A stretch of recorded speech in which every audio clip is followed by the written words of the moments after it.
माँ की ममता, भावुक कर देने वाली कहानी। एक छोटे से कस्बे में समीर नाम का एक लड़का रहता था। बचपन में ही पिता की मृत्यु हो जाने के कारण परिवार की आर्थिक स्थिति बड़ी दयनीय थी। समीर की माँ कुछ पढ़ी लिखी जरूर थी, लेकिन उतनी पढ़ाई से नौकरी कहाँ मिलने वाली थी।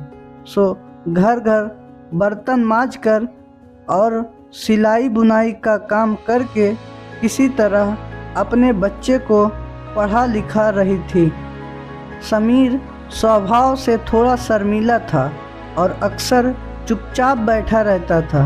एक दिन जब वो स्कूल से लौटा तो उसके हाथ में एक लिफाफा था। उसने माँ को लिफाफा पकड़ाते हुए कहा, माँ, मास्टर साहब ने तुम्हारे लिए ये चिट्ठी भेजी है, ज़रा देखो तो इसमें क्या लिखा है। माँ ने मन ही मन में चिट्ठी पढ़ी और मुस्कुरा कर बोली, बेटा, इसमें लिखा है कि आपका बेटा काफ़ी होशियार है। इस स्कूल के बाकी बच्चों की तुलना में इसका दिमाग बहुत तेज है और हमारे पास इसे पढ़ाने लायक शिक्षक नहीं है, इसलिए कल से आप इसे किसी और स्कूल में भेजें।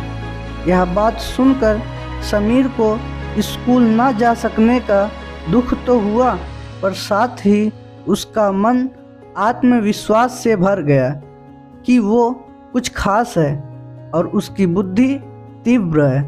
माँ ने उसका दाखिला एक अन्य स्कूल में करा दिया। समय बीतने लगा। समीर ने खूब मेहनत से पढ़ाई की। आगे चलकर उसने सिविल सर्विसेज परीक्षा भी पास की और आईएएस ऑफिसर बन गया। समीर की माँ अब बूढ़ी हो चुकी थी और कई दिनों से बीमार भी चल रही थी और एक दिन अचानक उनकी मृत्यु हो गई। समीर के लिए ये बड़ा आघात था। वह बिलख बिलख कर रो पड़ा। उसे समझ नहीं आ रहा था कि अब अपनी माँ के बिना वो कैसे जिएगा। रोते रोते ही उसने माँ की पुरानी अलमारी खोली और हाथ में उनकी माला, चश्मा और अन्य वस्तुएं लेकर चुनने लगा। उस अलमारी में समीर के पुराने खिलौने और बचपन के कपड़े तक संभाल कर रखे हुए थे। समीर एक एक कर सारी चीज़ें निकालने लगा और तभी उसकी नज़र एक पुरानी चिट्ठी पर पड़ी। दरअसल ये वही चिट्ठी थी जो मास्टर साहब ने उसे 18 साल पहले दी थी।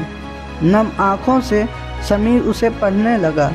आदरणीय अभिभावक, आपको बताते हुए हमें अफसोस हो रहा है कि आपका बेटा समीर पढ़ाई में बेहद कमज़ोर है और खेलकूद में भी भाग नहीं लेता है।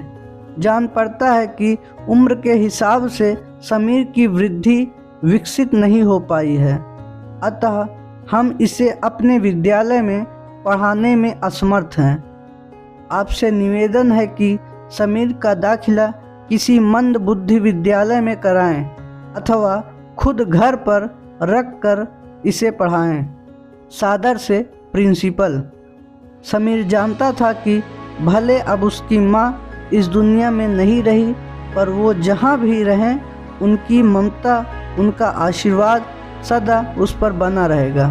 दोस्तों, किसी ने खूब कहा है, भगवान सभी जगह नहीं हो सकते, इसलिए उसने माँ को बनाया। माँ से बढ़कर त्याग और तपस्या की मूरत भला और कौन हो सकता है।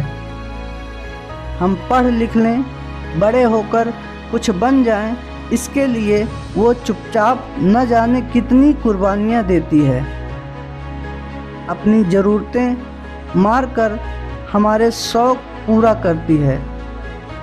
यहाँ तक कि संतान बुरा व्यवहार करे तो भी माँ उसका भला ही सोचती है। सचमुच माँ जैसा कोई नहीं हो सकता है। यह कहानी यहीं पर समाप्त होती है। आप सबको कैसा लगा कमेंट बॉक्स में हमें अपनी राय ज़रूर बताएं।